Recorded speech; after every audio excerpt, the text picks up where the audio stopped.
Ken Trahan with Lenny Vangilder. It's our First NBC Bank Weekend Review, brought to you by First NBC Bank with 35 locations throughout the metropolitan New Orleans area and beyond. That's First NBC Bank, proud sponsor of SportsNOLA.com. Well, the NFL Conference Championship games are set, and the legacy game is on. Denver hosting New England, Peyton Manning and Tom Brady, ironically 2-2. In these playoff games over the years, and in the conference championship games, Manning actually has an edge. So I think some people would be deceived by that. In this particular instance, the Patriots proved that they were the Patriots. 18 guys on the injury list. Gronkowski was in the hospital. Edelman hadn't played in 20 years. And they go out and they look like the Patriots. So I picked them. They didn't fool me. No surprise. No, here's what the surprise is if you look at the big picture of things. I really thought all four road teams had a chance this weekend, just as all those same four teams had won the weekend before. I really thought that each of the four teams that got byes had their own bit of warts out there and were vulnerable for whatever the reason may be.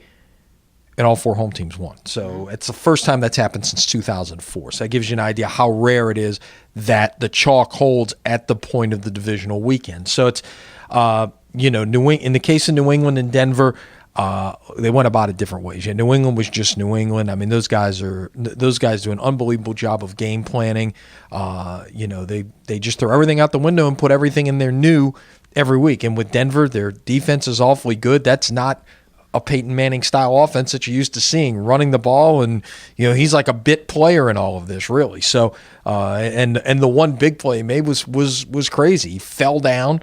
I thought he should have been, perhaps down with a sack, gets up and throws a 40-yard pass. So,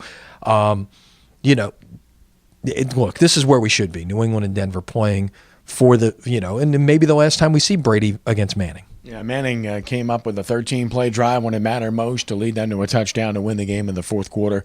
That's only the second game-winning drive he's had in the playoffs all these years, but that was special, and now he's there. And, of course, on the NFC side, Carolina and Arizona, the 1 and 2 seeds are there as well. And you look at that matchup, and Carolina for a half looked unbeatable by anybody. And to me, they still look like the best team that I've seen thus far.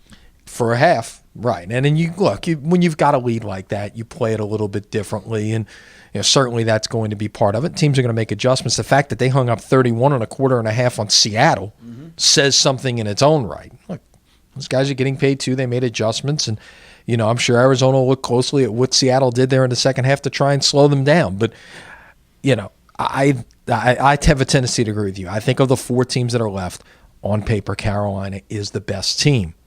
What does that mean? Absolutely nothing.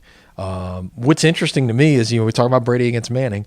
Then you look at the other quarterback matchup with Newton against Carson Palmer. It's hard to believe this is the first time in the history of the NFL the two Heisman Trophy winners are going to meet in the playoffs. That's crazy in terms of quarterbacks. No question. Turning to basketball, it's Martin Luther King Day.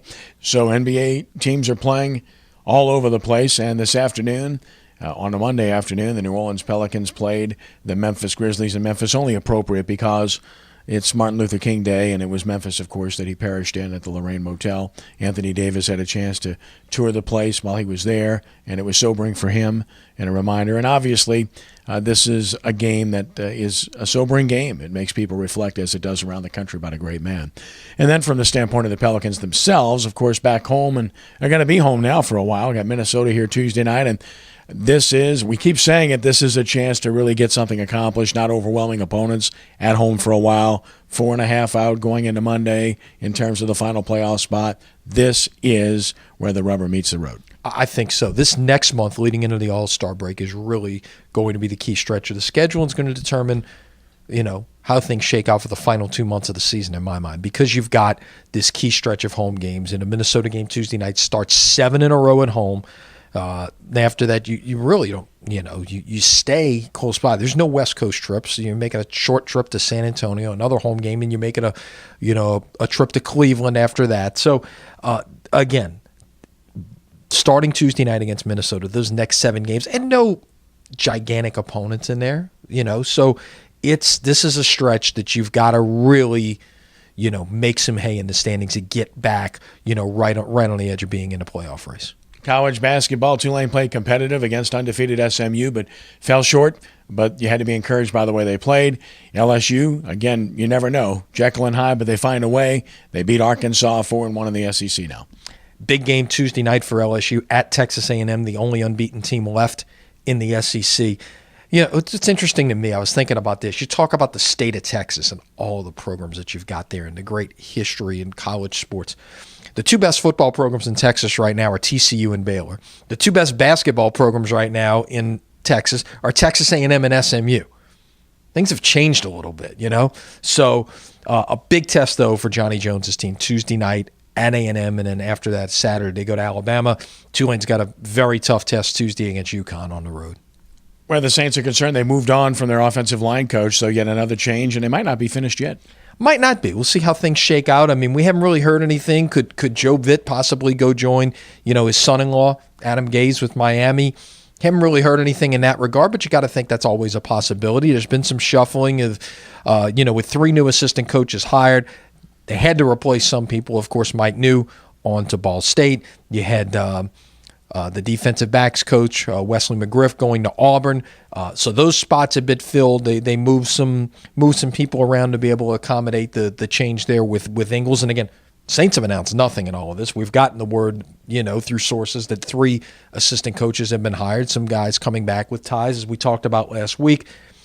So, look, I think it's always good to have some fresh voices in the room when you're going through the process of game planning, of evaluations, whatever the case may be. It's good to freshen things up and rather than just keep the same people in place all the time. Last but not least, high school basketball, of course, continuing all over the metropolitan area. And we'll have a game for you at SportsNOLA.com on Tuesday night. Right. Rummel and Jesuit, a key District 9 5A game. It's Catholic League not as strong as it's been in years past, but still, whenever you get these rivalries together in the Catholic League, it makes for some very good basketball. We'll see some of that Tuesday night. Yeah, a pair of 2-1 teams in their league, tied for second as we speak. Lenny, that'll do it. Thank you. Have a great week. All right, that's our First NBC Bank Weekend Review, brought to you by First NBC Bank with 35 locations throughout Southeast Louisiana and the Florida Panhandle. That's First NBC Bank, proud sponsor of SportsNOLA.com. He's Lenny. I'm Kenny. Have a great week, and God bless you.